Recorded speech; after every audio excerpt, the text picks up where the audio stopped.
Cái mic đâu, gắn vào đây.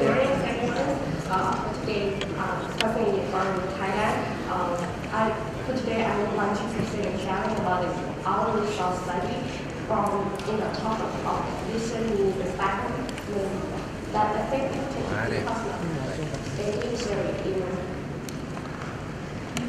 in the developing country, especially in Thailand case study.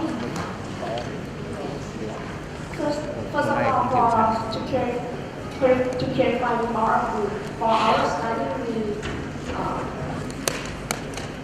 the device system that we mean to is some kind of the on-site system that we see with domestic response of the household worker.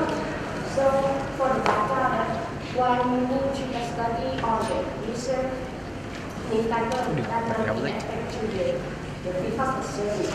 Because the share of the share of the because like in the Thailand is not we cannot consider only for the transformation and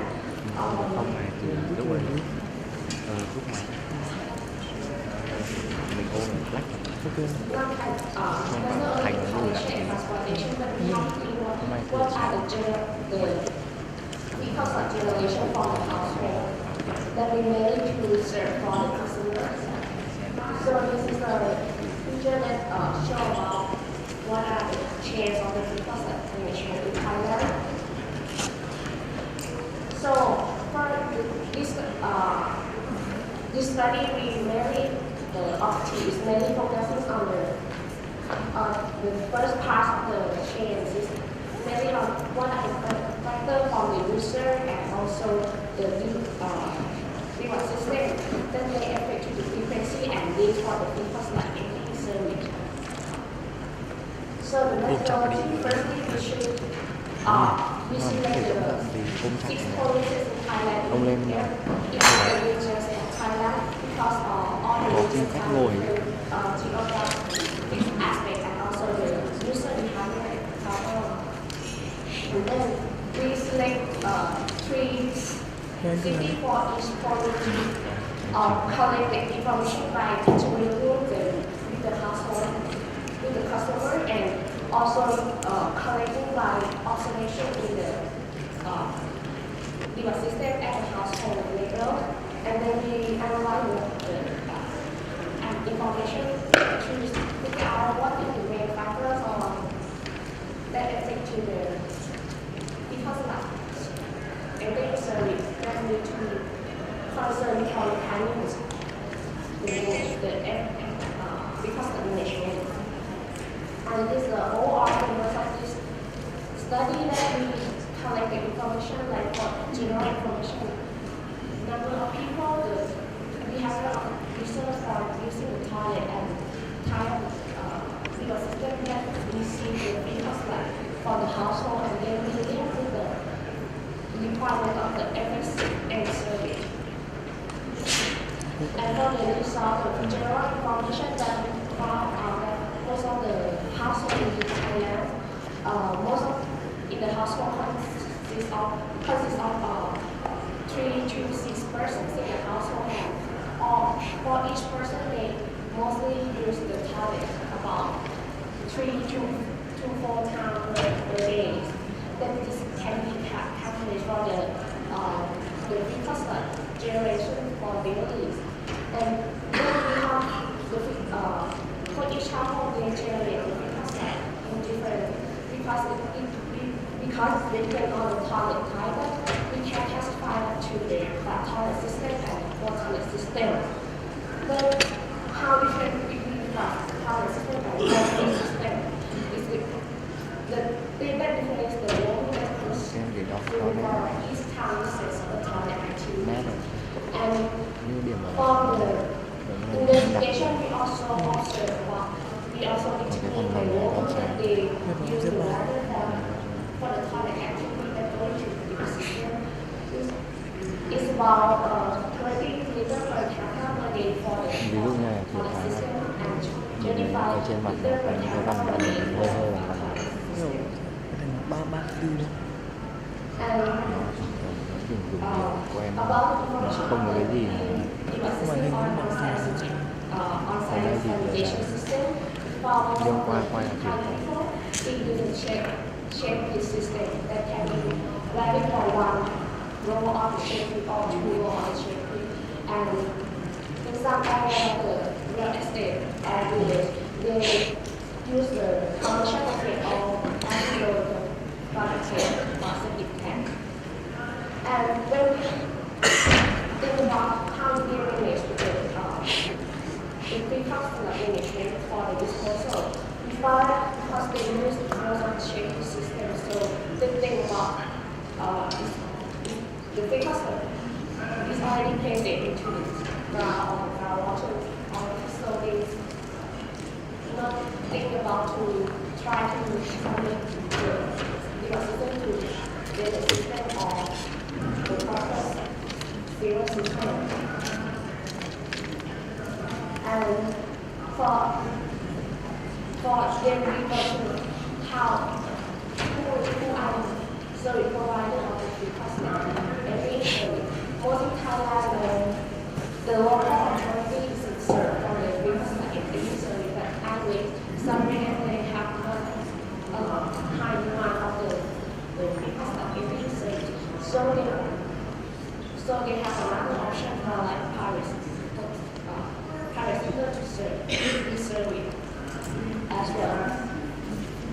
And when we look for not all the household or customer that use the because of the service, then we can conclude that more than half of the population, about 66% of the household, they have used the because of the service. But when we think how many of the APs they need for maintain the proper performance of the system is about mostly 60%, 65% of the household they have to annually emptying the system to retain the effective performance of the treatment of the because then we would like to know what are the reasons that they need for the because and for most of them the first priority that they use this open service is to tackle the system. And also when they have been facing with the problem like talking or asking come from the system, they also call for the FSM. But anyway, some household they have another option or another solution to overcome the problem that will be presented this slide. And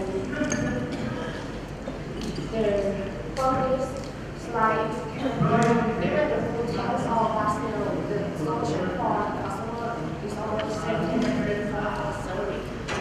But the common problem is like problem is lack the cash or service when we throw it away to the system. So the top problem need to concern about that for handling the because like management. And when we try to pick up how the system affected to the because management. And we found as the Thailand uses a lot of the shape this system and they need quite high for the because of empty service. And also it can be confirmed that for the shape to be also need the annual empties this like the system. And then not only the product that we have to concern, but also another other factor that we need to concern about, like for the geographic, like dark water level, and also the behavioral, like resilient active microorganisms in the system, or so chemical reagents for cleaning the toilet. And it can conclude that the critical factor that we need to consider is is about the groundwater level. If the high groundwater level, we is part of the first because like everything. And also, but if they apply the effective rainfall policy, it can be extend the time for the dislike units. And also, for the conclusion, because like everything is very research, customer when they have the three main reasons the full tanks, coffee and last meal, and for the FSM panel to serve the customer, meaning think about the geographical aspect and also the calendar of the customer.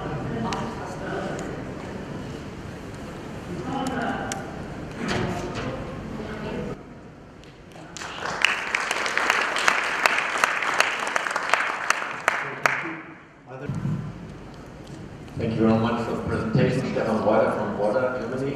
One question, the additives which you mentioned, EM, that's standing for more specifically? Effective rainfall addition. Okay. Thank you very much. Okay. Any other questions? If that's not the case, then we'll move to the second presentation. Corey Russell is a... Oh, sorry, there was one question back there. One question. Thank you very much for your presentation. My name is Usman So. I come from Senegal. I have also two questions. One for the profitability of the private sector. I think that in China, China is managing more than 95% for the government. In this case, what is the profitability for the private sector? It's very important to know this. The second question is, what is the quality of service? To compare private sector service and public sector service. So you would like to how the practice of the local. Yeah, he's asking what is the options for the private sector to intervene in the sector if 95% of the services in Thailand are provided by public? So in Thailand, like some city, they have both the local authority provider and the private sector. But the thing is, the difference like the service, the private sector can come quite quickly compared to the local authority. Okay, so we'll continue with Corey Russell. Corey Russell is a scholar, a PhD scholar at Stanford University in California. He's also a co-founder of the NGO Resource Sanitation, focusing on solutions for sanitation in slum areas. Corey.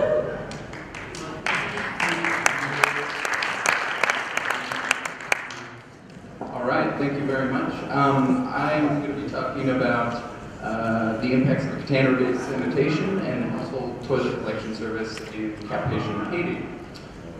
So to begin with, we're going to be talking about specifically dense urban slums or informal settlements, and this is about where over 700 million people are living today, and by 2030, it's projected there will be about 2 billion people living in these sorts of situations. And due to the informal nature and the land tenure issues around these areas, we find that governments are unwilling or unable often to extend services such as pipe water sanitation into these regions. Additionally, it's very difficult to get in with other sorts of traditional approaches because of the lack of roads and access. And as we saw yesterday mentioned in the keynote address, Dean Spears has pointed out the strong correlation between population density, open defecation, and how that correlates with cognitive and physical stunting. So this is a major issue in these areas. So to deal with this, typically what we have is open defecation or flying toilets. And these are suboptimal, but they're the cheapest option. So traditionally what we do is we advise that we should put in pit latrines. But pit latrines in these areas are very difficult, one, because you can't desludge them, so you have manual desludging, which ends up in empty lots and in canals, and is basically de facto open defecation. Especially in low-lying areas, flooding results in that just being spread around the community. Additionally, you have the problem that these can be very expensive. And if you have land tenure issues, you're not going to be willing to invest in a pit latrine if you're about to get kicked out or you have to move. So another option is public toilets. However, public toilets have a lot of management issues. And as my colleague Sebastian Tillmans pointed out yesterday, at night usage falls significantly. And as a result, you have open defecation and flying toilets at night. So you're not capturing the full waste with public toilets. And an emerging issue that is finally getting some visibility is the risk of sexual assault while traveling to public toilets, especially at night. So what we wanted to do was expand the menu of sanitation options in these locations with container-based sanitation, and I'm going to refer to that as CBS from now on. The idea is that you have a small portable container-based toilet which people can put in their homes. They sign up for a low monthly fee and they get the toilet in their home. And then a collector comes around twice a week, collects the seals and collects the container in there and places a new container. Those containers are taken to the outskirts of the community. They can be put on a truck and then taken to a processing facility. In Haiti specifically, Soil is operating a composting facility. Then you can sell that compost and create a second revenue stream. And I would like to note that Soil, who was our collaborator throughout this, is continuing even after the research is finished. They're continuing with this service and have more than doubled it. They've grown the service since we finished this research. So what we did was we set this up in sort of a controlled treatment randomized trial. So we had two communities at the heart of Cap-Haitien. The first is Shada, and Shada is an informal settlement. Soil manages 3 public toilets here, and these are really nice public toilets. They have a manager, they're clean, they're regularly attended, they have long hours, and more importantly, they're free. So this is about the best situation you can have as far as competition from a public toilet. Additionally, we randomly selected the households within this informal settlement to be in the 2 cohorts. The treatment cohort, which would receive the sanitation service, and the comparison cohort, which would not. We did that from GPS data from a previous census of the area that Soil had done. The second community, Aviacion, we selected because we knew that there would be kind of a spillover effect. We would be, by the nature of the dense area there, the comparison cohort in group 1 would see this service, and it would affect their attitudes and how they perceive their own situation. And we wanted to capture that, but we also wanted to capture what the absence of this would look like. So that's why we had a geographically distinct comparison cohort. The differences between these 2 communities were slight, but the main one is that Aviacion was formally recognized by the government. However, development in that area was very unformalized. Additionally, the community toilets or public toilets in that area were community managed, which means they were not as in good a condition as the ones within Shada. And we did a systematic randomization of that area, taking every 3rd household for a survey. The similarities were that both are about sea level, both flooded during the research, and continue to flood on a regular basis. No roads, no sewer, and no piped water. And what we did as far as research was we went in and we interviewed each of the households at baseline. This was in October of 2012. We distributed the toilets and ran the service for 3 months until February 2013, and then did an inline survey.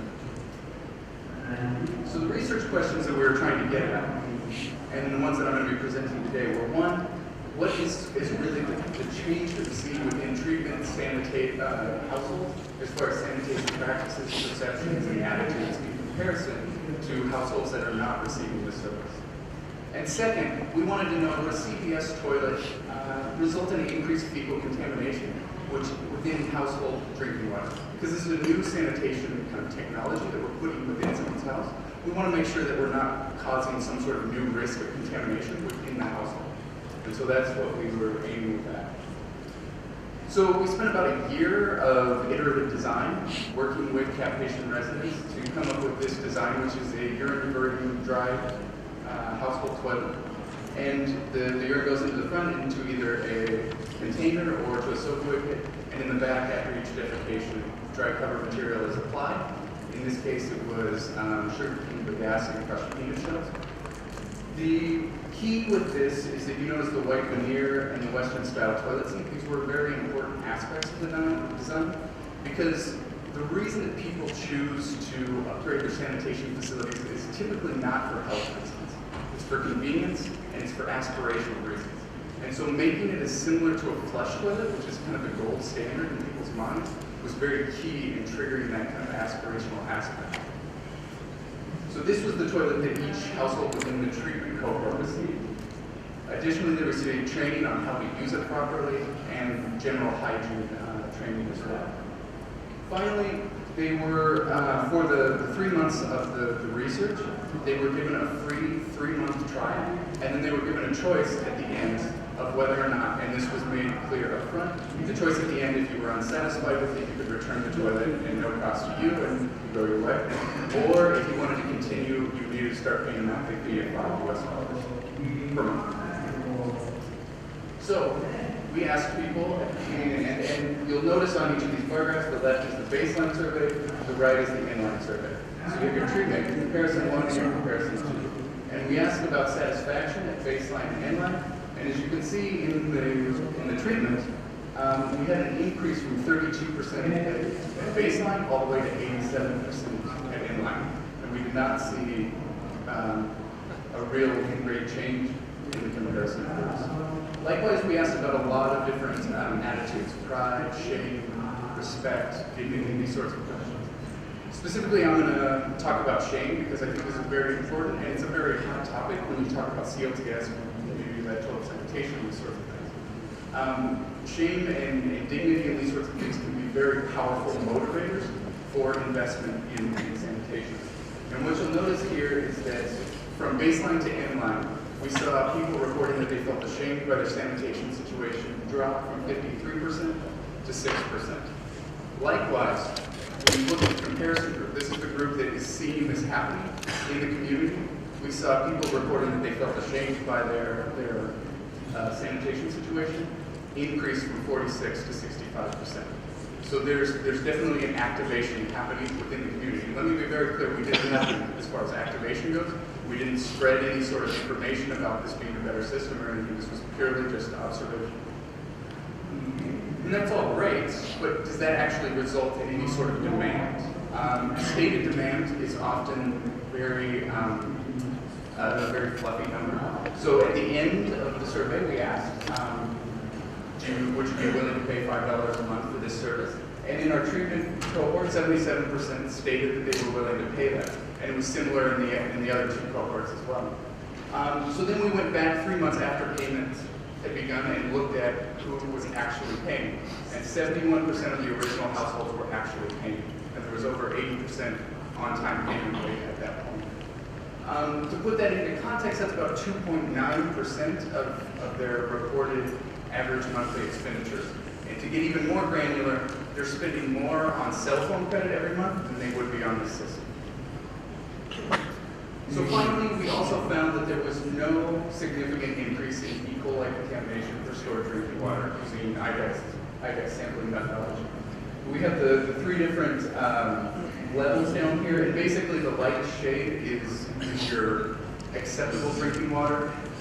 The 2 darker shades are pretty much unacceptable. And what we were looking for specifically was, in the treatment, do we see contamination of those 2 darker shades going up at inline? Because if that goes up, we know that's the one thing we changed, and so we probably introduced something new. And what we see is that it decreased. Now it decreased across all 3 cohorts, so there's probably some sort of seasonal effect going on here. But what we don't see is an increase in proportion with the other households that did not have sanitation. So to wrap up, these findings suggest that CVS services appear to elicit demand in areas where traditional options are not creating demand. Second, we didn't see in this context any reason to believe that there was any great risk from this. And lastly, CVS systems could address many of the financial, technical, and political challenges that are faced within urban slums. To finish up, I would like to say that these are 2 shameless plugs. First off, this information, and Sebastian Summaries from this study are both going to be published in Environment and Urbanization. So if you want more detail, very granular detail, this will be coming out in the April issue and the September issue. Okay, thanks, Gordon.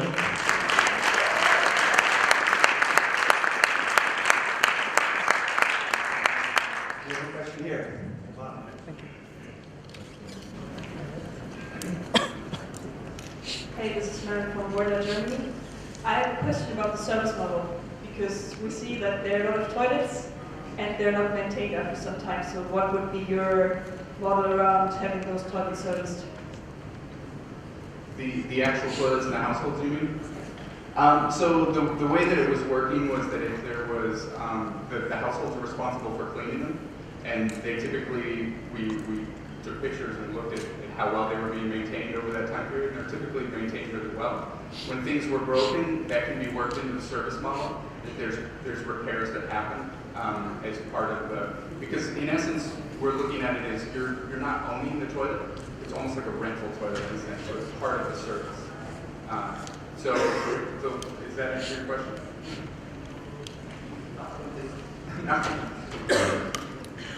Okay, there's a question here. Then.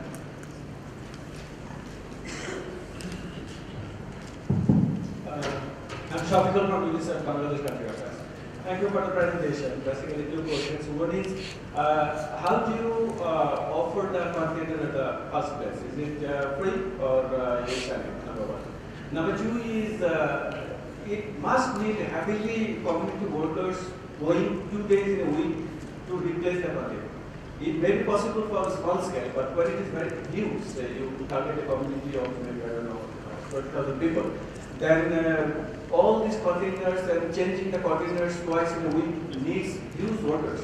So who is managing it? It's NGO or the government? And how do you see it when you go for a scale? Thank you. Excellent. The first question, in this system, they get the toilet up front if they don't pay a cost for it, but they're not assuming ownership of it. So it's in their home, they're taking care of it and that sort of thing, but if you discontinue the service, then the toilet is taken back. So it's factored into the monthly cost that it basically takes itself off over a long-term period. As far as long-term, scaling, there's a number of different organizations that are doing this sort of thing. Clean Team in Ghana, X-Runner in Peru, Sanovation. Sanergy is a different take on container-based. But we're seeing rates of getting up into 600 households and beyond. This one specifically is right around the 300 household level. And that is a big question, is what are the logistics around moving to larger scale? But I think those are overcomable things that can be done. And I think there's examples of containers moving around in large scale. The Dabawalas in India is an example of containers moving around, say, in thousands, if not, tens of thousands. Okay, thank you. We have the last question. Thank you. I am totally from WaterAid in Pakistan. My question is how the element of bad smell is addressed in this whole system.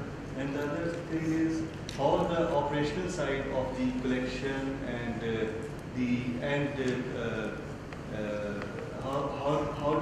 where do you dump the excreta after collection from the household? Thank you. Okay, I'll address the second. I didn't quite catch the first part, but the excreta that's collected is taken outside the community to a designated treatment facility, and soil is composting that, and then with that compost, they're able to sell that for a second revenue stream. So it's being processed, treated, and then so it's the full cycle. Okay, sorry we can't take any more questions because we're really behind schedule. If you have any questions, you can talk with Gordon after. Next up is Smita Sina. She's the Knowledge Management Director of CBD.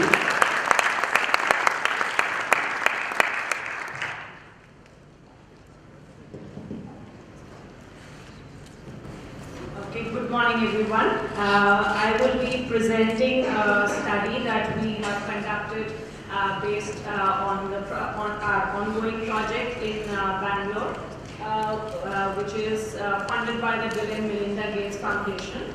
This project is talking about the sanitation services for decentralized sanitation infrastructure and how operation and maintenance is an essential component of it and what needs to be done to improve that. So this study talks here about the perception and preferences of the end users, the customers who are working or who are benefiting from the services, sanitation services.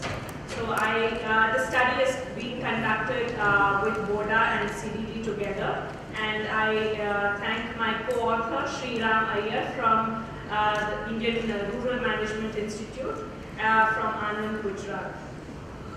So this study is based on the rationale that out of the urban households which are connected to toilets, around 45% of them are connected either to septic tanks or to pits.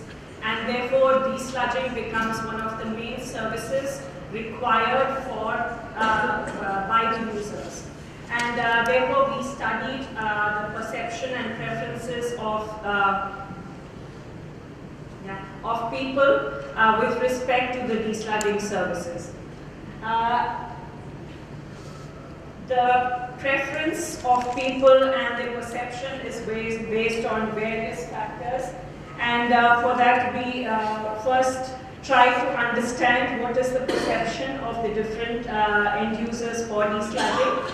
The second objective that we wanted to assess was what is the preference analysis of the, okay, I can't get to the factors now. The preference analysis of various factors that we defined in the study, and we assess them using an uninformed method, uninformed approach, and an informed approach, and which gave us the answers for willingness to pay by the users. So these were the three steps that we followed for the study. The study area that we selected was where we could get access to different sectors of end users and where desludging was one of the main services required. So the study area is Anikal. It is a satellite town of Bangalore based in South India. And this small town has got around 4,400 households with a population of around 17,000 people. Here there is no proper waste treatment system as of now. They are thinking of putting up a sewage treatment plant and providing sewer network to the entire town, but the work has just started, so it might take another 5-10 years for the work to get completed and for the sewage treatment plant to work effectively. Here there were also the multiple end users were available, so right from individual households to institutions to factories and industries. Jigani is an industrial town, and what you can see here, the purple parts, they are the institutional septic tanks or pits, and the yellow ones are the individual households or apartments that we can see in the town. The methodology adopted was a non-proportionate quota sampling. As you can see from the different end user groups, why we chose non-proportionate quota sampling was because the criteria that we set was that at least the end users had emptied the septic tanks or the pits at least once. So that's why we did not get equal number of people from the different end user groups. After identifying the different households or institutions, we looked at the different factors for perception and preference analysis of the desludging services, and then we did the ranking of these identified factors so that we could understand the preferences of the end user groups and their perceptions. And as is done in market research, we use conjoint analysis, which would give us more clear analysis of what is the perception or the preference of the people for the sanitation service and how much are they willing to pay for the improvement of the service.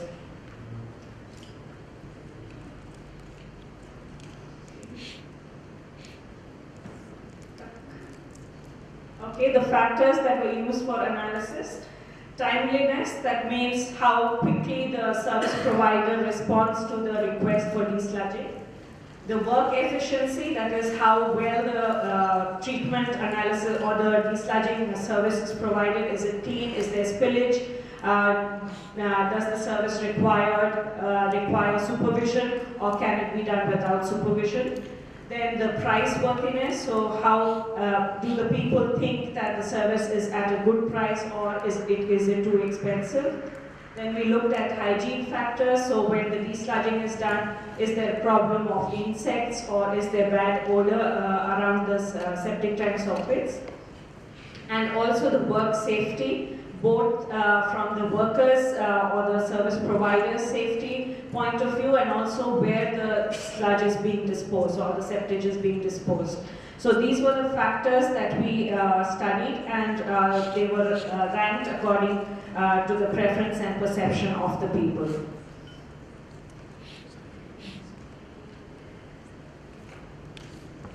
Okay, so the findings, now if we look at the end users of individual households and apartments, we find that with the perception, with regard to timeliness, the response time for apartments was quite good, that is almost like within 24 hours or sometimes between 24 hours to 48 hours, whereas for individual households, the response time was much longer, that is usually around 2 days or sometimes even longer than that. And one of the reasons for this could be that apartments have contracts with these service providers, whereas the individual households don't have contracts. So their perception was that within 2 days, we don't get a service for individual households, whereas apartments say that within 2 days, we do get a response from the service provider. The work efficiency, the quality of desludging service is quite good. Both the groups said that the quality of service is good.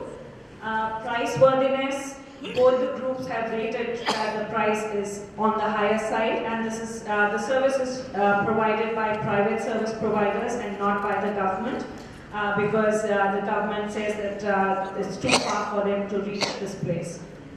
Hygiene, from the hygiene perspective, the tanks, when they are full, as Susiani also said in her presentation, they smell when the tanks are full, and also they cause bad odor and insect problems at that time.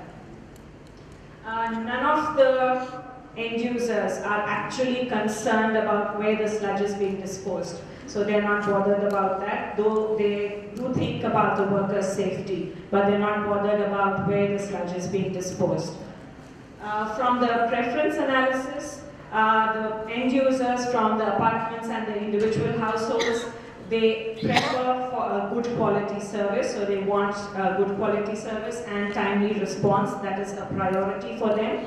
And the safety of workers is a priority, and they are even willing to pay a little bit for it, but not too much. So within $1 or $2, they are willing to pay for the safety of the workers, but they are not bothered about the disposal of the septage, where it is being disposed, and the main reason for that is the cost that is associated with it. So the transportation cost and also the treatment cost.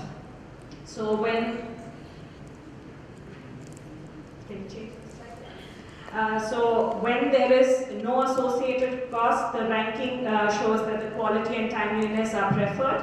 And when there is an associated cost, then the safety concerns become more, have a higher ranking because people are not willing to pay for it.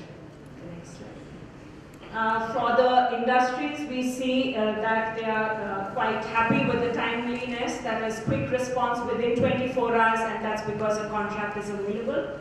They have efficient and decent job for the efficiency, and they say that the price is quite okay for the service that is being provided. It's not expensive.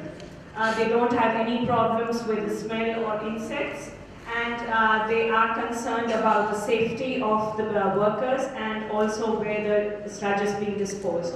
And when the cost was also added to it, the ranking remains the same. So they want the safety to be on the higher side, and also the quality and timely response is important to the industry. So for them, the ranking did not change with the willingness to pay or the cost aspect added to it. Next slide.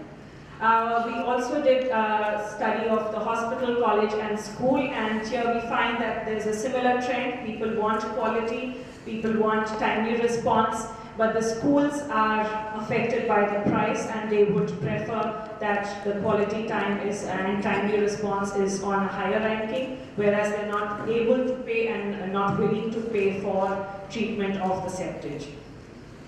Next slide. So as a conclusion, we can say that if we have to improve the services for desludging, a timely response, next slide, timely response can be improved.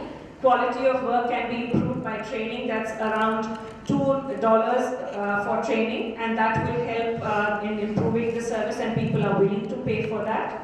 For the service, they feel that it is overpriced, and the high price of disposal and the lack of awareness is resulting in the unwillingness to pay for the higher price. So they're not too willing to pay for that. Householders, though price conscious, they are concerned about the workers and they are willing to pay for the provision of the safety equipments, but it should not be more than $2 per desludging activity. Industries are satisfied with the service and they are happy to pay for safety as well as the timely and quality response. They are not price sensitive and they are willing to pay for the safe disposal and treatment of septage also. With the increment of price, next slide. With a minimal increment of price, the service is acceptable, and the end user, to the end user, if it provides for improved services and the safety of workers. So from this we can see that the end users are willing to pay for the safety of workers, but the cost of desludging and the disposal point and the treatment is still a concern. For industries, it is acceptable, whereas for the individual households or apartments, that's still a concern. So this was the study outcome from our intervention in agriculture. Okay, thanks for speaking.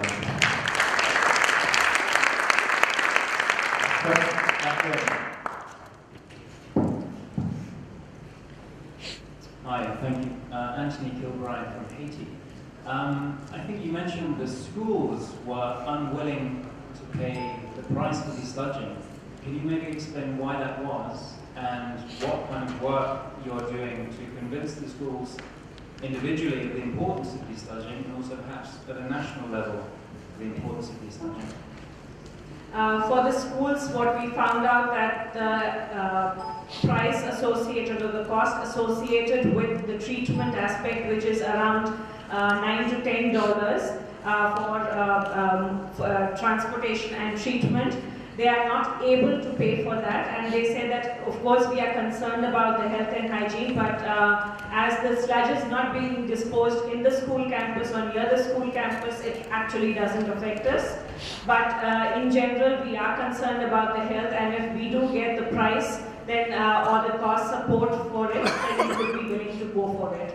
And school sanitation in general at the national level also, it's of a great concern, and many programs have started now to look at school sanitation, and which just does not mean the awareness or the hygiene education, but also providing appropriate toilets and treatment to the waste that is being generated from these toilets.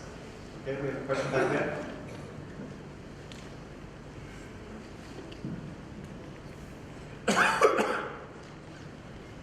Namaskar, this is Sachin from India. I want to ask one question because this presentation is regarding perception of the people, the communities. Traditionally in India, the perception of the people towards this kind of sanitation things is that they treat these people who do these works as untouchables traditionally, and they look upon it as with contempt. So what was the analysis? Are the people only paying to those who are paying services? Are they themselves concerned about these logic activities, these sanitation activities? What is their perception about that? I want to know about this. The perception of the sanitation workers or the people who are accessing these services? Perception of the people who are accessing these services. Are they looking towards these services as something which is to be given to others, which is not their business? They are holy, and those people who are doing it, they are less holier than these people. What was the question? Well, that's definitely, you have answered the question yourself.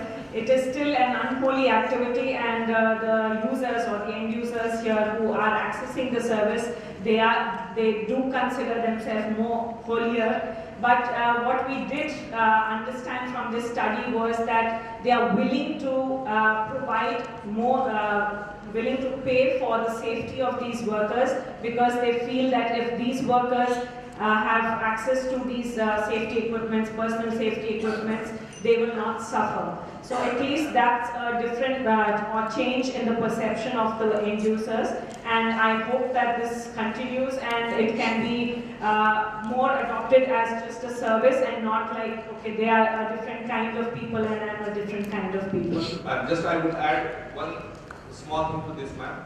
I would say that only that service can be successful as outsourced, which the people themselves will be willing to do but are not able to do because of paucity of time or something else. Yeah. Thank you. Okay, if there's no further questions, we'll move on to the next session.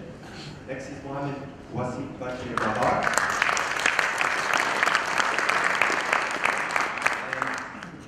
Bashir will be looking at the social cultural barriers around FSM in Pakistan.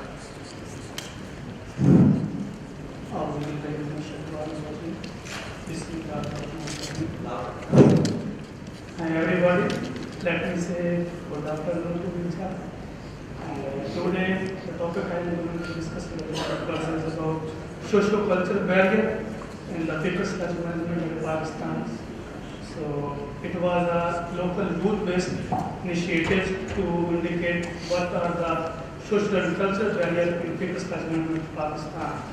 So first of all, I would love to thank my peers who supported me during my study and conducted my research as a part projects.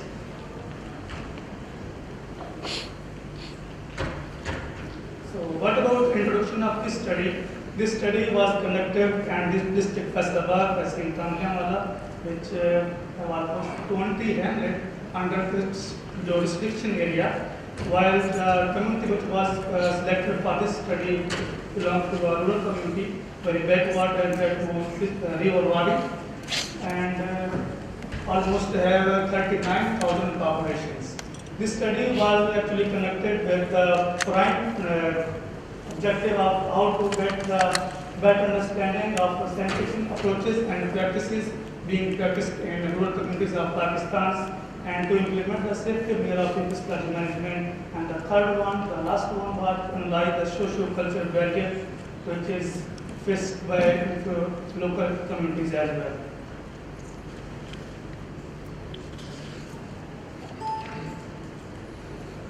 So, the methodology which was used for conducting this study, almost 13 hamlets out of the 20 hamlet which is jurisdiction area of the Tehsil Tanjawala was selected as a target populations, and the structured questionnaires, focus group discussion sessions and personal observation. This tool was used as a data collection tools, while 1,300 households was selected as a sample with using random sampling techniques, while 130 focus group discussion session was conducted with 50% male and female ratio, and 10 focus group discussion session was conducted in each hamlet, while in that time 5 for men and 5 for women. While the religious leaders also interviewed each hamlet of the conducting target study area, and government officials were also conducted interview about the provision and perception of sanitation services in the local area.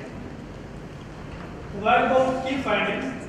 Almost 95% of the local population belong to Muslim religions, and most of them was agriculture, and they belong to very low socio-cultural and socio-economic education status, it was very strange for me being a student and being a researcher that the local community of rural area was strongly against total construction with the confinement of the households. They usually reported that the religious doctrine is totally against this situation. They limited knowledge on practice about hygiene and fitness management. This is a pie chart which is constructed from my data. Is clearly showing that what are the sanitation practices being used at local community. Almost 42% of local community was using open defecations in fields, and almost 30% was drop on store, just drop and collected in separate tank. And almost 11% was using flush and forget, while 18% was about flush and discharge system of sanitations. Which you can say almost 50%, near to 50% people are still doing open defecation in Pakistan. Rural communities are my target area.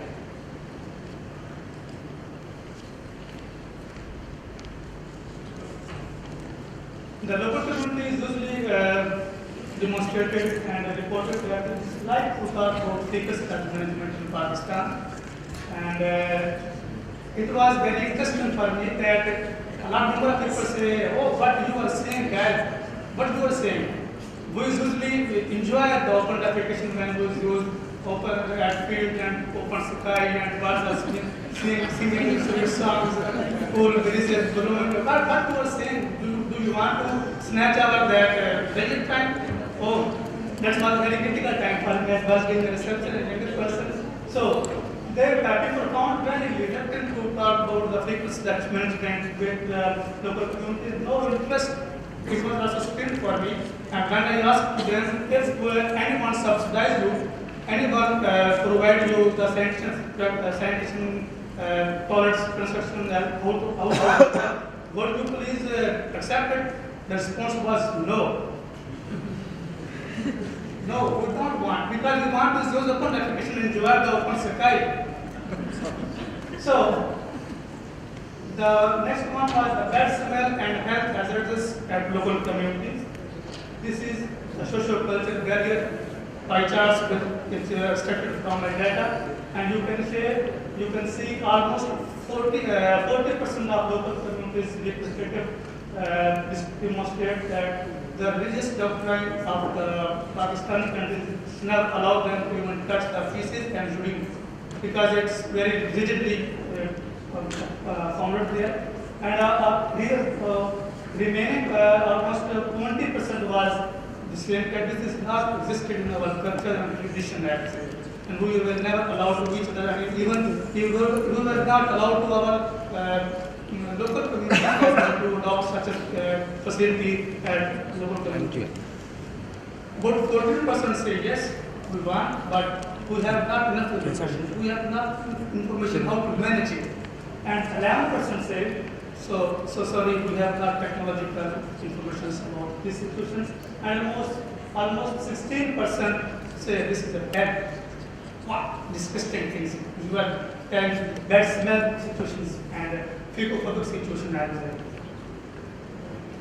So the next stage of my current project was advocacy, because fecal management is not going to be practiced in Pakistan, and I was a student at Kamsat University and I engaged the local governments, meet them again and again and influence them and mobilize them. Please join me and support me to conduct this research in this local area. The government watchdog and youth feces task force group was established at local community because I was also a son and I talked to local young people, please join me because I want to indicate this critical situation in Pakistan and I am very thankful to my peers as well. So feces was used as organic fertilizer and black water was accumulated and the area which is almost 1 hectare which was provided by local feeders to be for my clinical study. All the black water which is confinement of feces and urine was collected and the control field was irrigated with that black water and fishes. Then it was very kind of a sporting point for me. I asked, okay, you people don't want to use earth at the household, just to sport. They say me, but I say, you people just go to this area and do open defecation in night time. They say, we will try. And a lot of people support me to defecate at night and this area.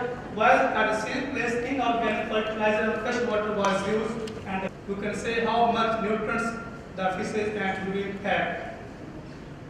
This is a picture glance which is showing. This is a production lens.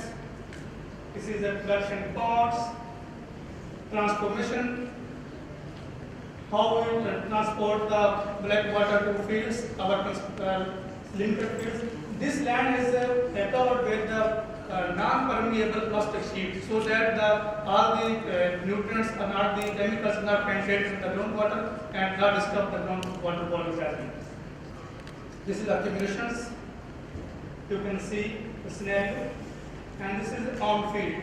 This study was conducted on the maize productions. This is height of maize productions where fecal segment was used. This is the front productions. Traditional cultivation almost same. Further uses. Now at this moment the black water fishes same is used at the sugarcane fields. So community acknowledgement and fecal segment. Community acknowledge that it's very good. It's time saving, money saving, and health. But we will never use the fecal segment because we are not adopted and this is they even say we would prefer to die. Even use the productions from the fecal segment. Will that assume very disgusting to me as being a researcher and not talk about fecal segment practice. And the conclusion, fecal segment is quite profitable business and ecologically sound, having very small and big impact philosophy, but difficult to apply universally around the world. And local community of Pakistan totally against this use of fecal segment, the socio-economic culture, religious and policy constraint in Pakistan as well. And it's very difficult to adopt everywhere in Muslim countries. So I know it's red card, but just 1 minute, please.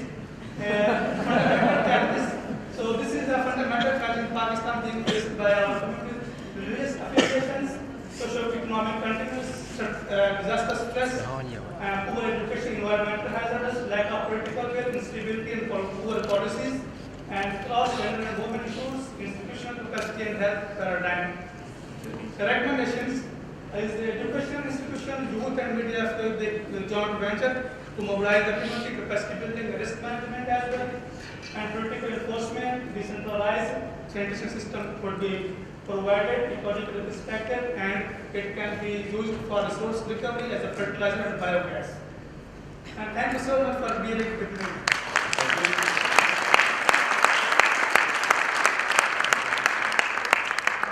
Any question, please? Yes.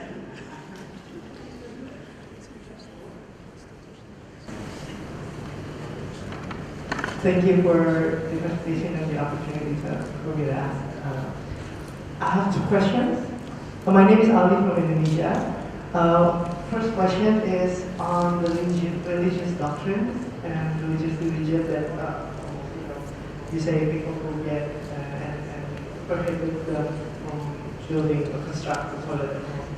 I wonder if you happen to actually ask them whether they could recite something from their religious, or saying like, okay, that person, like an imam or something in the region, saying that it's something that they think something that religiously based,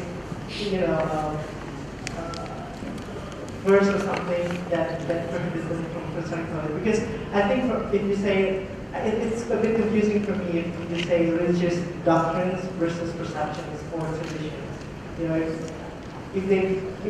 I would say it's a religious doctrine if they can recite something like very clearly specific,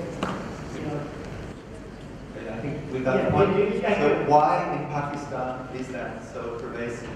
Yeah. Religious issues pervasive. Is it religious doctrines or just perceptions or tradition? That's my first question. The second question is Let me respond for one place. First of all, thank you so much to indicate the religious in Pakistan. Being I am also a Muslim and Pakistani as well. So it's no matter because I was a researcher that religions in Muslim countries, it's very clearly indicate that the feces and urine it is not touchable things. Because even it's a very small spot, touch in your clothes, you cannot offer your prayers. So, because of construction of the private household level, people usually, because they were not well educated.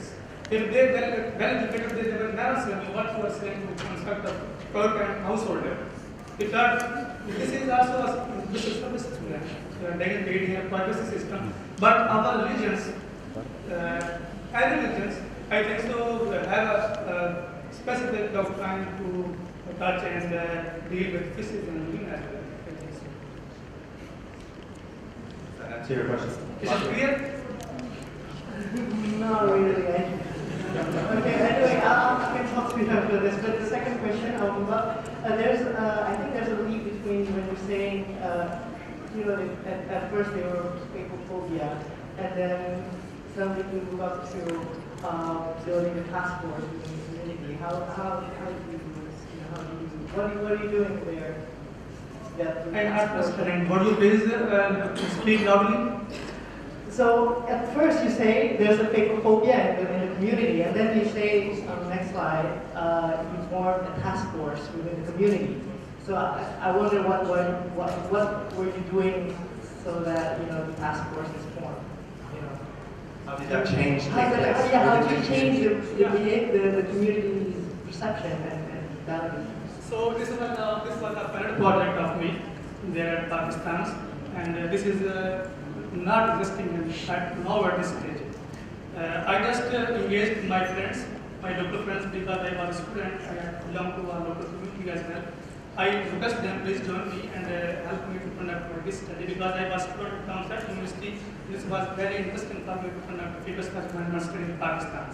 So the local governments also support me to influence the local community for defecating in the restricted landscape.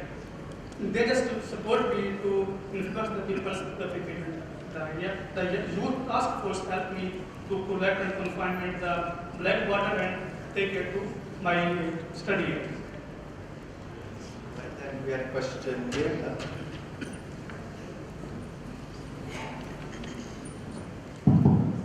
Thank you, Wasif Babur, for the presentation. I'm Shafiqul from Bangladesh. Two questions. One is understanding the situation of Pakistan and particularly going to work. You approached and started developing a group called Women Wash Group. It looks like a very daring approach where men are not very acceptable of talking about feces or fetal health management. And in that circumstances, forming a group with the women, what kind of challenge you are facing, number one. Number two is FSM in agriculture field. There should also be a sensitivity of coming feces as a fertilizer to the agricultural field and people taking those food, how they accept it, using fetal cells in the agricultural field. Thank you. Thank you so much. This was what I was expecting from you people. Thank you so much. The first question is Women Wash Group. I had already responded to my friend from Indonesia that this Women Wash Group was developed just to influence the local community to defecate in the confinement, which is 1 hectare land of my study area at night time. And this was not a huge number of groups. This was just one group consisted of more than, I think so, 5 to 6 women in each hamlet. And these women were very, I think so, relative to my peers group. So they just helped me okay, if you want to conduct this study, we will help you. Government just help me to mobilize the local communities, children's, women's, men's, to defecate if you want in the evening, night, while more the productions and is used, the second question of you, these crops was not used locally. It is very clearly mentioned. The production was not used at local community, or the production was sell out in market. So even you can imagine the rural community does not use the grass of that particular area. This is showing the cultures and traditions from the public perspective of local community. Okay, we have a last question here. Thank you. I'm Wayne from Water. So just an amendment of the question of the topic, that how do you confirm the safety of those plants or crops, because you are using the liquid portion directly to the agriculture. So you have answered a little bit, but the thing is, there are two approaches. Like before you apply the liquid part to the directly to the agriculture field, you must confirm that the production of the crop will be very much safe for the consumer. And the other part is, you can apply it directly to the agriculture, but when the crops will grow, you must confirm the safe, consumption of the crop, like maize and sugarcane. So did you confirm the safety before or after, application of the product? What about the matter of safety? Thank you so much. It was very critical to me as well because I was a student. But all the young men and women which were working with me as a group, all was using safety gear as well. The proper gloves, proper something, and one. And the land which was constructed for the accumulation of the black water and take it to my study area was also covered with the non-permeable plastic. One thing. The next one is about the productions and risk about its quality. I think so you were concerning. Yes, it is. I am very sorry because I belong to social sciences. My concern was just to indicate the social cultural barrier, and I had not conduct medical research and nurses about the cost of milk productions. I just indicate what are the problems of Pakistani rural community are facing in the fishes and black water as well. So, as per your question to analyze its laboratory for its quality assurance, I did not check it yet. Okay, so health issues were not considered. Okay, the next presentation. Next presentation, Nazim Naher from Bangladesh. Please. Good afternoon. This is Nazim Naher from Gender and Water Alliance Bangladesh, and I'm going to present a presentation which is regarding management and practices of wash facilities in the low-income community, especially slum and informal settlement in Bangladesh. So this is the outline of my presentation that I will say briefly about the fecal sludge management in Bangladesh. Then the definition of a sanitation safety plan and its 7 steps according to the guideline of WHO.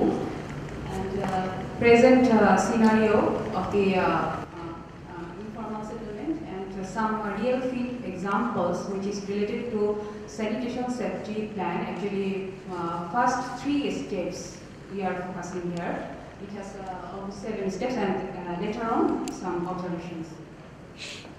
So these facts actually taken from the recent research funded by Bill and Melinda Gates, and there they mentioned that about 42% of urban inhabitants in Bangladesh, they have toilet or septic tank, and only 18% in the capital, means Dhaka, they are under formal sewage connection. Those have treatment plant. And these sludge actually mostly emptied manually, that means by human being. And untreated sludge are mostly dumped in the open water bodies, rivers or canals or strong sewage line. Regarding the definition of the sanitation safety plan, actually in 2004, who developed a guideline of drinking water quality, which is called Water Safety Plan for safe use of water from source to mouth. And based on that, in 2006, who developed another guideline for safe use of wastewater, actually to prevent fresh water from pollution or prevent wastewater from contaminating fresh water. And later on in 2009, in Stockholm World Water Week, the technical committee actually recommended the term sanitation safety plan. And it has 7 steps, and we are focusing here only first three steps, and the example will be given in terms of waste generation, mostly in Bangladesh, in low-income community.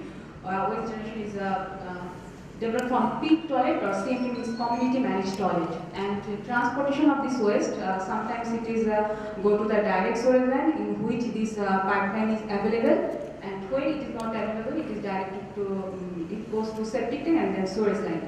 And it collected manually or sometimes with the help of paper tank. And the next 4 steps, that means treatment, on-site or off-site treatment, sometimes decentralized treatment. We have very few in our small towns. And valorization means development of wastewater for irrigation and other purposes, disposal and reuse. These are mostly relevant to well-off communities or public department. It is actually qualitative survey and qualitative research or field study where we observe the performance of the given wash facilities and how people are practicing it in their life and maintaining the operation and maintenance. And what are the challenges, actually barriers to practice this sanitation chain in the field and scope of work for the next project. So these are some actual scenario in the field. That is regular operation, maintenance and dislodging. We have mechanism and we have some studies about the regular operation and maintenance that we have when we enter any community. We have we form a group, community-based organization, and then we capacitate them by giving training, and also there are some funding mechanism to collect fund for operation and maintenance. But scenario is something different, but we have such mechanism in the field. And regarding dislodging, also we have some design period and mechanism that after 1 year or 2 years, depends on the design, you have to dislodge the septic tank. Then second is cleanliness and available water. Sometimes people say that if there is no running water, that toilet will not be clean. And when there is water is available, that time it is much easier to clean the toilet. But both scenarios found in the field. That sometimes we have found the site which didn't have running water, but the toilet is clean. And sometimes we found that there are running water, but then also it is not clean. And leadership and way forward. Leadership is very important if you want to make something way forward after handing over the project or after phase out. So leadership is also important. But in the field, we have found that when there is no strong leadership or motivation, that time means after certain period, the development actually stopped. And lip service, here by lip service I want to say that what we are saying actually we are not doing appropriately or properly. This is the communication in the field that donor, they have direct linkage with international NGO, and this INGO implement the program in the field with the help of implementing agency and partner NGOs. And these implementing agencies have direct linkage with low-income community, that means slum people. But the linkage is missing, that LIC, they don't have direct linkage with the service providers or government organizations. We have very good example in our country regarding water services, that this informal settlement, they can apply directly to the government services for water connection. But for toilet, we still don't have such mechanism or system where they can apply directly for such services. This is one of the example of the field which is phased out in 2010 and constructed in 2007. So in the field we found that it requires very huge operation and maintenance, but they are very reluctant. Though we had the system, we had the fund, we had a mechanism in the field, we have capacity builder program, but it is not maintaining and it is not reflected in the field. And it is situated in such narrow space where habitat can enter and dislodging it will be very difficult. So it was in our site selection strategy that when you are selecting the field, it should be in such place where you can dislodge it very easily. But then also it is not practiced.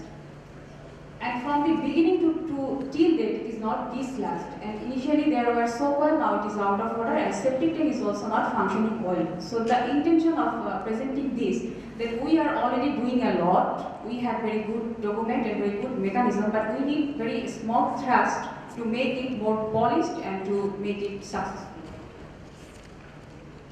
This is another interesting example. When we visited this site, the people are asking the same implementing agency for another new toilet or for operational maintenance.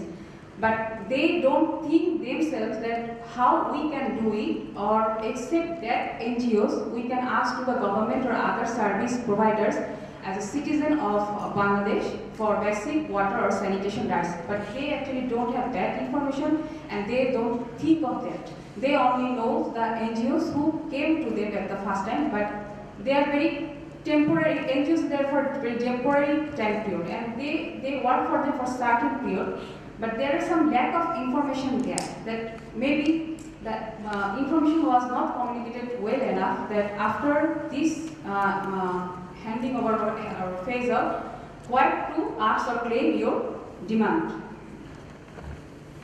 This is another example when we actually constructed such toilets in the site. After certain periods, the landlord developed another story overhead. So which is actually very much risky regarding engineering or technology, and also it makes the access very congested. But as it is very easy, they gave very nice concrete structure or brick structure, then they found it very easy to make additional story overhead or the room nearby, because they have already one partition wall. This is another example of the slum where we want to make or give any facilities. Most of the time they prefer the place where the construction is very difficult and it is very low land, because they want to preserve the base land for house, to develop house and for tenant. They are not interested to give very good place for the toilet construction. So it also makes very challenges to get place for the toilet. This is regarding changing behavior, that the West Bank, they reshaped it. Actually the original shape was covered and it has another part.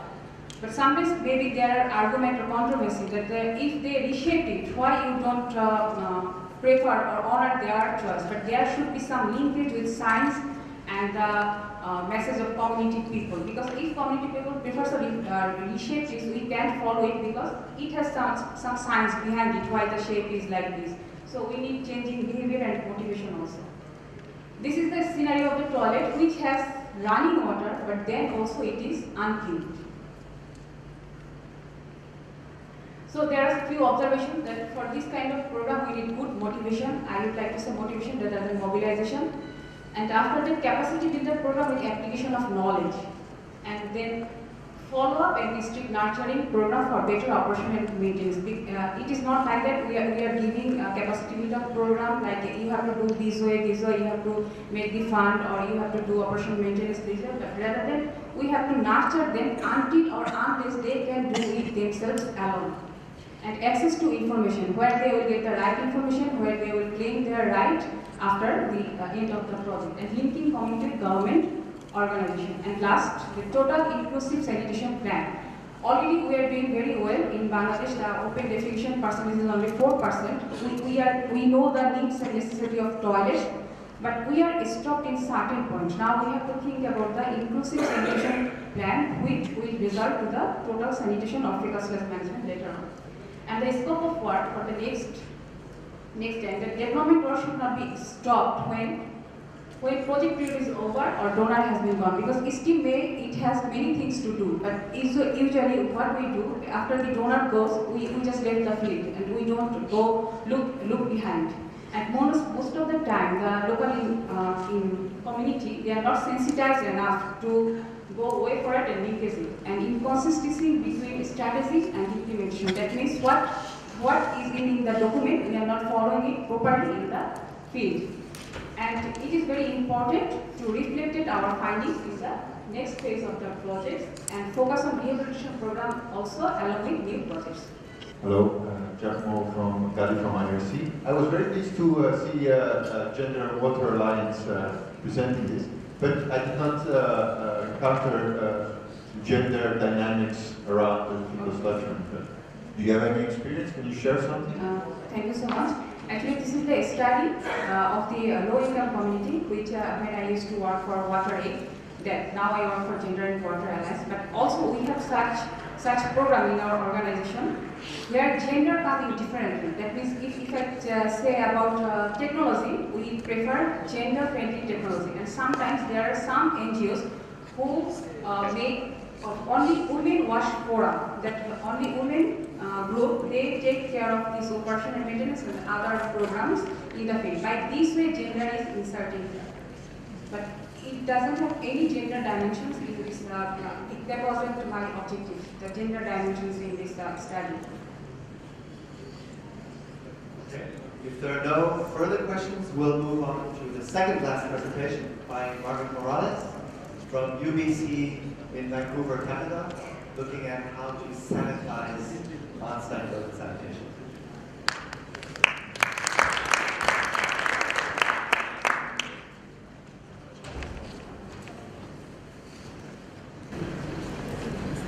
Good morning.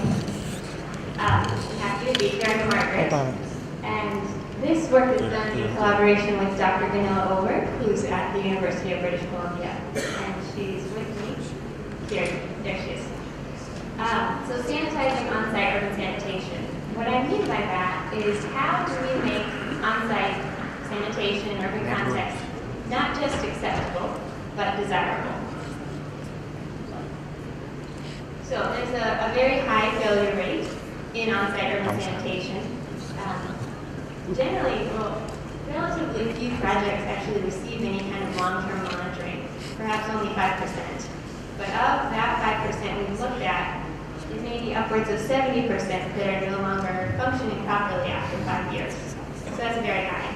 And there are a number of reasons that have been explored for that failure rate. Technological difficulties, economic obstacles, etc. But a key reason is user acceptance. And simply put, people want to be able to flush their toilets and be done with the whole process. As a result, the on-site sanitation solutions offered are often seen as a temporary fix until I get my connection to the centralized sewerage system. A connection to that sewerage system that affords a flush and forget sort of experience. It does an excellent job of immediately separating the user from their excreta. Their relationship with the excreta ends after they leave the bathroom. And that sort of distance from our feces has become part of how we imagine urban life, what it means to live in an urban center. And as a matter of fact, the lack of connection to that system continually underscores this feeling of marginalization in the urban community. We've talked about many times in other sessions this discrepancy in funding. 90% of funding in this sector is going to centralized sewerage systems in contexts where perhaps 90% of the population is only served by on-site systems. And we've been describing that as a remnant of an old engineering paradigm, which saw centralized sewerage as the only answer to sanitation issues. But I wonder if it's a little bit deeper than just an engineering paradigm. It remains in sort of all of our images of urban life, that really being connected to a centralized sewerage system is what it means to live in an urban setting. So moving on from that understanding, we began to ask, is the reason that we have this high failure rate because because we look for practical solutions. We look for the best solution we can think of in the situation, but we rarely continue to ask, what's the desirable solution? And what I mean by that is not, how can we give everybody a flushing toilet connected to the municipal sewage system, but what's behind the desire for that, and can we answer that desire? So, from this, we began to look at a number, and there's a growing number of these examples of people in urban centers who are voluntarily choosing to disconnect from the sewage system. And these are in situations that have 100% sewage coverage, often in cities in the global north. And people are choosing to get off. And so why is it okay in these situations to not be connected to the sewage system, and instead to maybe embrace the proximity to the excreta in management? So here's a summary, I'll give it to you up front. We found essentially there are two ways that these types of projects have succeeded in making proximity to the feces acceptable in an urban circumstance. The first is what I'm calling a technical approach. In this approach, the project seeks to recreate and preserve a sense of distance between the user and the excreta. And since that's not a spatial distance, the feces is managed on site, these projects use alternative tools to create a sense of distance, and it's perhaps a social distance. The other pathway by which these projects have been made acceptable and celebrated in an urban context is a behavioral approach. And these types of projects center and rely on very high user buy-in. And that user buy-in is motivated by something strong enough to make people feel like, let's start a new paradigm with our excreta, and let's change. Maybe we don't need that distance. So I'm going to now talk about two case studies that we've looked at. That one that demonstrates each of these and kind of get a little bit more into what tools those might function off of. So the first case study is the Buell Center. This is a building in downtown Seattle, Washington. Again, that's a context, a city with 100% sewage coverage, and yet this building has chosen not to connect to that system. It's a 6-story commercial space and celebrated as the greenest commercial building in the United States. And it's currently in the process of being certified under the Living Building Challenge, which is a set of green architectural guidelines, in some ways more stringent than even LEED Platinum guidelines. And a part of that Living Building Challenge is that the building it must manage all sewage on site and can have no connection to a centralized system. So in the case of Buell, they have installed composting toilets. Now this is a picture of the commercial composters in the basement of that building. Essentially, feces and excreta are channeled down to these composters, mixed with some wood chips, and the composting happens right there. So what's the work this technology is doing? We know that composting is a very old technology and it's not expensive. But what's happening here is that this technology makes the process out of sight, out of mind, it reduces the odor, and that creates a sense of distance between the user, who may be at the most 6 stories above the treatment of their excreta. So that's one way in which this building has employed technology to create a sense of distance, not a spatial sense, but a social sense. The other thing this building does is they employ experts. They employ technicians to manage the system. And my guess is those are not underpaid engineers. But that sense of have an outside person coming to manage this system is another tool that's being used here to create a sense of distance for the users. So the Buell Center is approaching the sanitation challenge from a technical perspective. It's using experts and technology to create a sense of distance. And the user experience of those toilets, even though the toilets are essentially dry, there's very little water used, the user experience is nearly identical to flush and forget. So now I'm going to take you to the second case study. This is the Gebbers Housing Project in Northern Sweden. That's just outside of Stockholm, I believe. And this project could be considered in many ways the polar opposite of the Buell Center. So this project was formed in 1998. A group of friends and acquaintances came together and said, we want to live a sustainable lifestyle. And part of that vision was managing their own excreta. And to do that, they installed UDTs, urine diversion dry toilets, in the building. And in this case, the user is highly involved in the management of those toilets. There are collection bins in the building, in the basement of this building, similar to the Bullitt Center. But each apartment owner is responsible for their bin. They empty it into a communal composting site, and then 2 residents of this housing project manage that composting site. So this project has approached on-site sanitation as a behavioral challenge, and it centers on high user buy-in. And the fact that this community came out of people who themselves came together and said, we want to do this, that's central to how this has been sustainable in the long term. In this case, the motivating factor behind that high user buy-in was this desire for sustainability. And that has propelled and sustained user involvement in the management process. So here's a quick summary. There's the two approaches to on-site sanitation and making it acceptable, well desirable. The technical approach is one. In this case, the user's distance from the excreta is priority. And these projects have implemented tools to get that felt sense of distance. In the case of the Bullitt Center, those tools were the employment of experts and the use of technology to make it out of sight. But I want to push that a little bit further. I think there are other tools that can be used. That worked, in this case, that worked at the Bullitt Center. But what other tools work in other circumstances to create a felt sense of distance? The Bullitt Center is celebrated as this green achievement, and that is very palatable to West Coast Americans. So it works well in that context.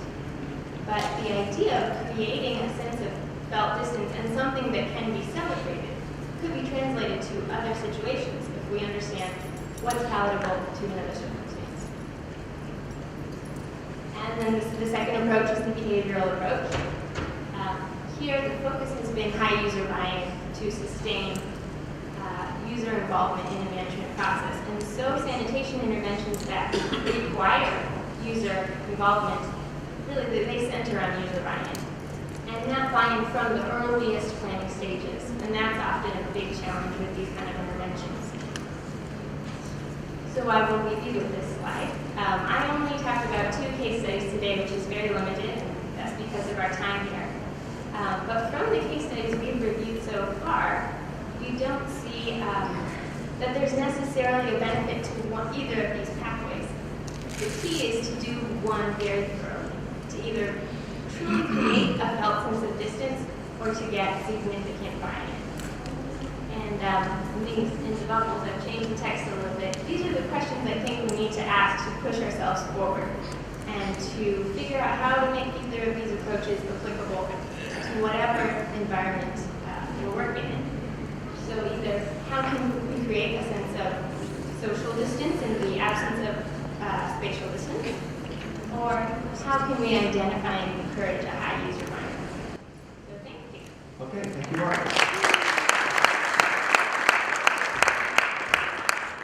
We have a question back here.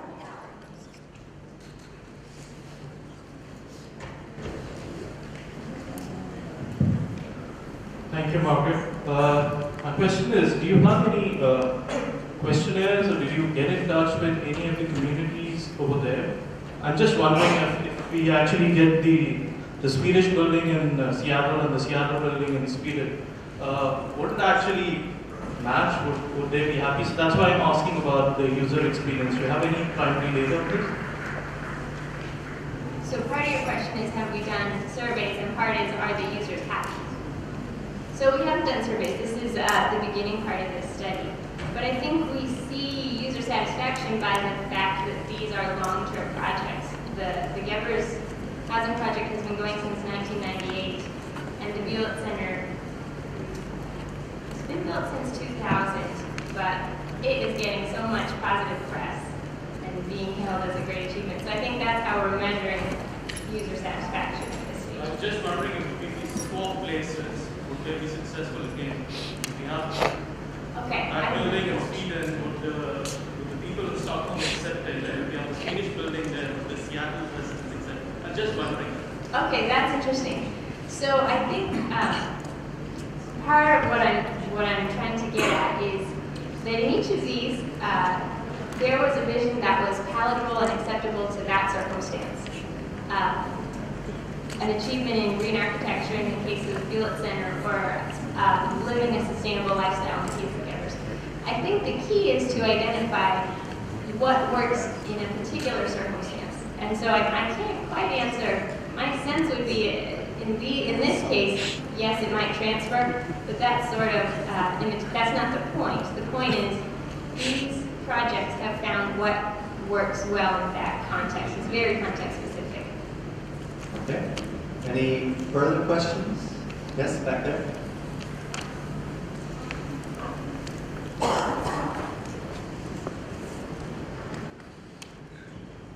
Hi, my name is Cecilia from Brazil. What I found interesting perhaps is to connect with Corey's presentation that when you attach a service to the container-based sanitation, you are also creating this sense of distance that the users are not handling the waste themselves, but they are having a service attached to it. But when I read this question, how can we create social distance? And then my question would be that what does create social distance, or this distance that is not spatial? Because what I understood is that it's a high technical solution that would create this distance, or what else could be creating?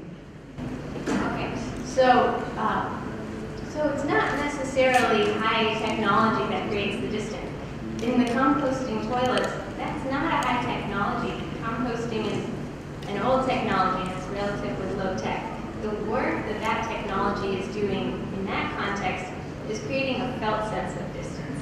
So the user feels that process is removed from them, even though it's really spatially very close. I think I'm answering only part of your question. The other part where you said this refers well to Corey's presentation, I think you're right. The one thing that Corey mentioned that resonated with me was we made these toilets look, they're kind of the porcelain top, and they look like a flushing toilet. And that's another way that creates this sense, creates a sense that you still have that flush and forget system, even when the excreta may remain on site.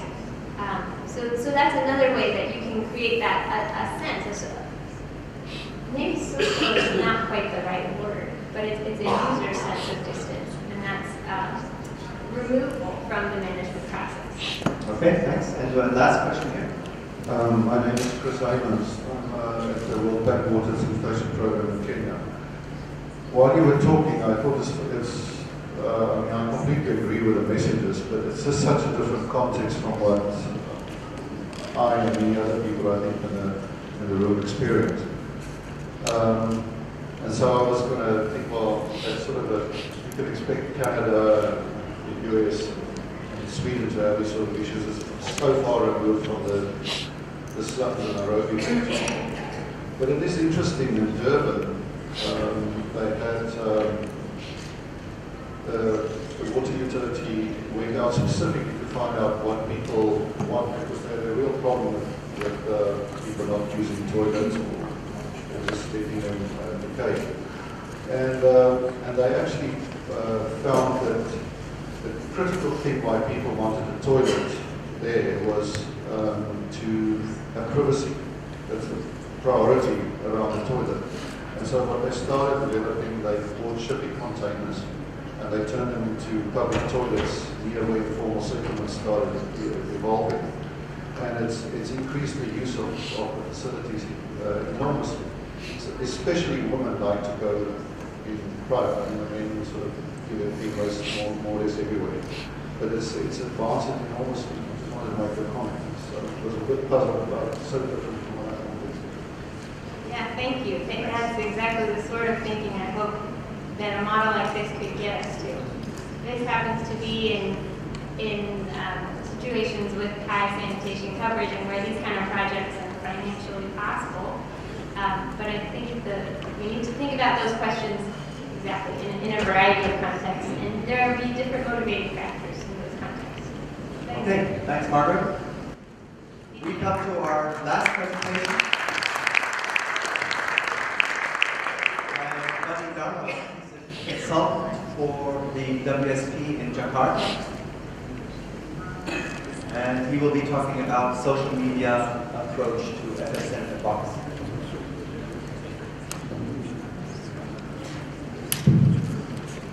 Hi, good afternoon. My name is Budi Darmawan, and I am from Jakarta, Indonesia.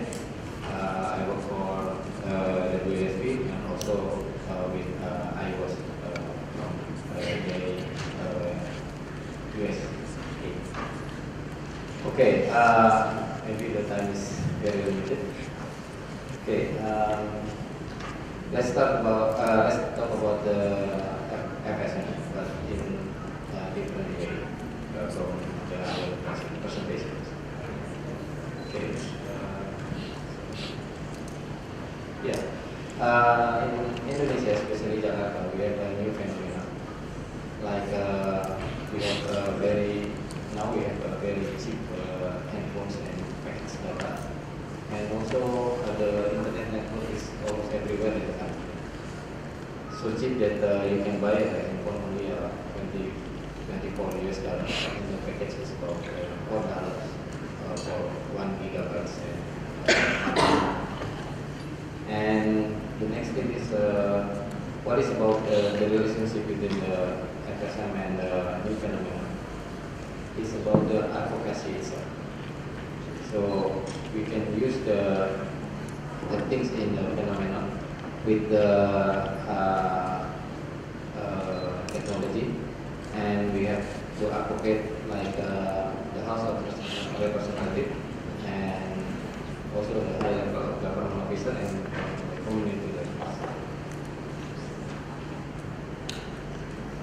So what is the social media we are talking about?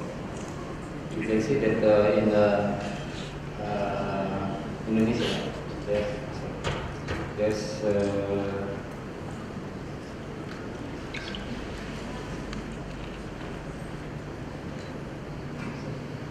about 48 million active users on the Facebook and also on the Twitter. Jakarta is ranked number 1 in the world. And also the Indonesian people love to watch the video. Like if you can see that the music video is most liked by 128 million viewers. And what is the agency who like to use this potential market is the Jakarta Wastewater Company, we call it PD Jaya. And why they use it? Because now the PDPAL is handled not only the sewage system but also the on-site system, and they will serve about 2.5 million households in Jakarta area. Jakarta is the capital of Indonesia, and I think we can now see the video.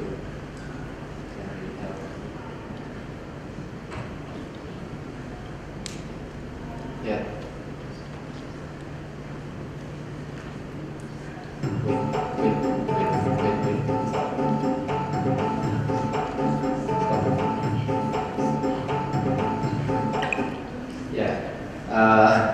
Sorry, I would like to mention about there's also about the cultural icon in this video, like the music, the background of the music. It is pentamonic traditional, and also about some features of the big dogs, and also about the dialect, the way the people talk. this original in bahasa in Indonesian language bahasa, but we translate for you and please. Thank you.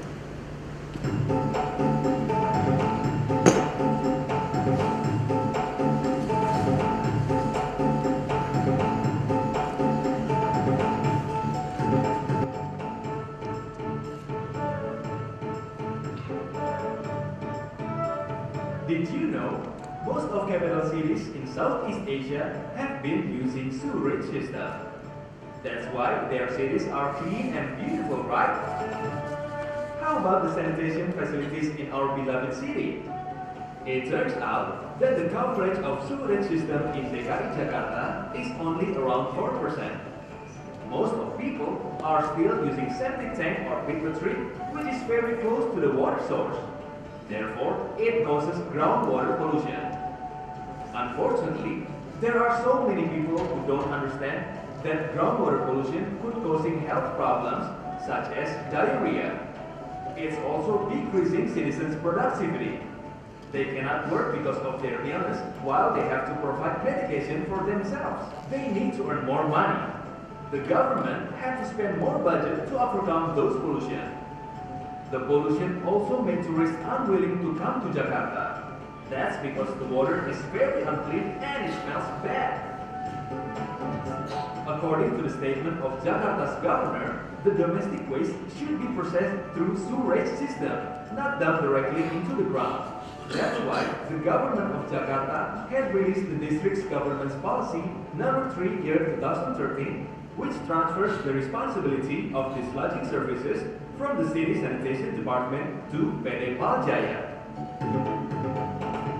Have you ever heard of PD Paljaya?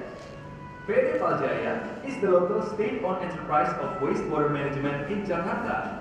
Their mission is to increase citizens' welfare through wastewater management services such as sewerage system, on-site system, and its processing.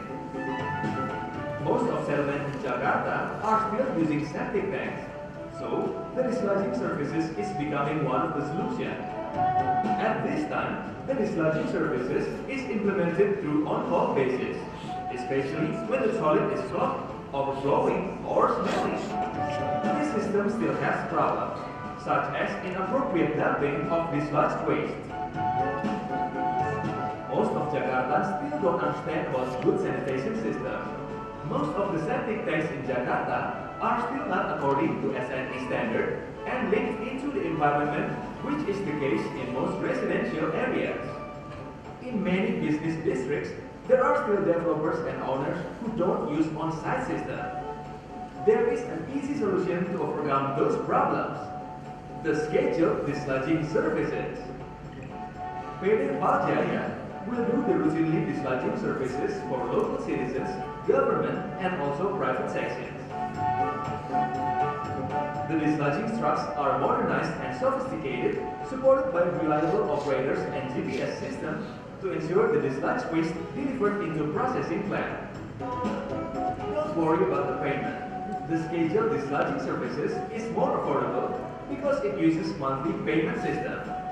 The regular dislodging services will prioritize the areas which are located outside the current sewerage networks, the area with highly polluted water, and the flooded area. Basically, those areas are still not reached by the local PDAM services, so they have to use groundwater. PD Paljaya will start the regular dislodging services in residential areas and government buildings as a pilot. Who's next? PD Paljaya will cooperate with local banks to make payment system easier. They will also cooperate with local vocational schools to assemble standardized septic tanks. Now, you've known the benefit of regular dislodging. With affordable payment, we would get the benefit of good sanitation services. Our neighborhood would become more healthy, and groundwater is safe from pollution. If we are healthy, we could be more productive to work and earn a living. Clean Jakarta will also attract tourists. Therefore, let's support new sanitation for new Jakarta.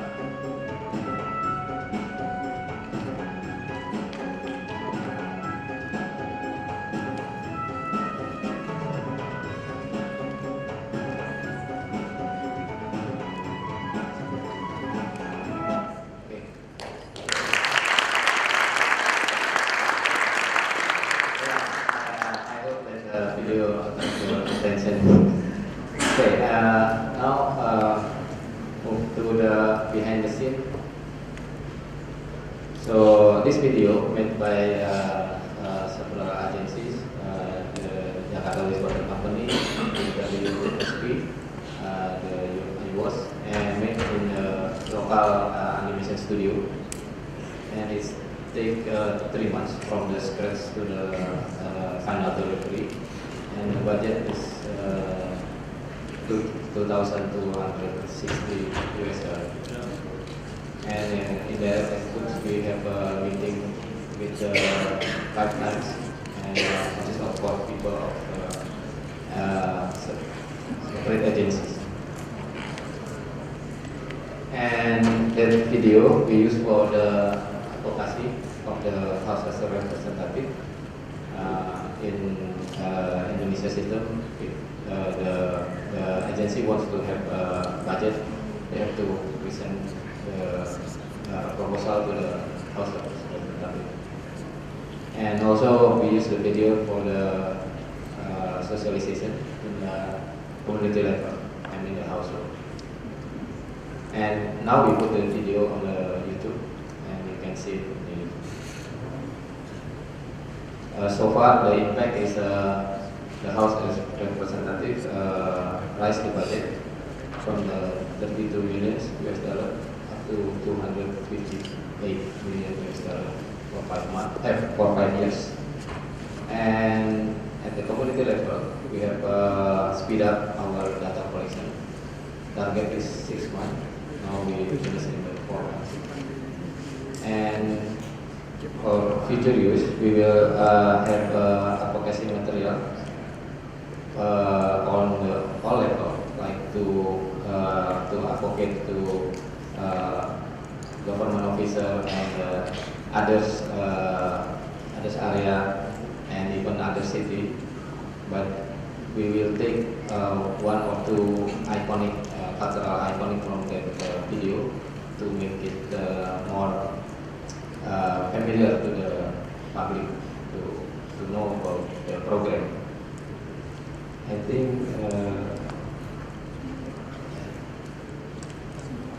that's all. Thank you very much.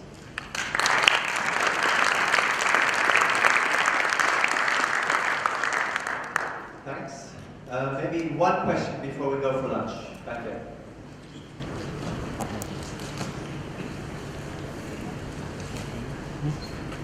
Sally Brown from the University of Washington, and that's a terrific video.